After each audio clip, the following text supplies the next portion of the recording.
সিতাইয়ে বেআইনি আগ্নেয়াস্ত্র সহ যুবক গ্রেপ্তার। সিতাই থানার পুলিশ বুধবার রাতে এক বিশেষ অভিযান চালিয়ে বেআইনি আগ্নেয়াস্ত্র ও গুলি সহ এক যুবককে গ্রেপ্তার করেছে।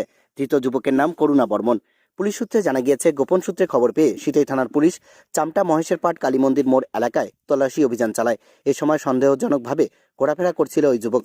পুলিশ তাকে আটক করে তল্লাশি চালালে তার কাছ থেকে একটি ওয়ান শুটার আগ্নেয়াস্ত্র ও 1 রাউন্ড কার্তুজ উদ্ধার হয়।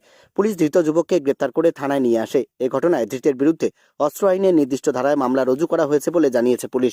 বৃহস্পতিবার সকাল আনুমানিক 10টা নাগাদ এই তথ্য নিশ্চিত করে সিতাই থানার পুলিশ।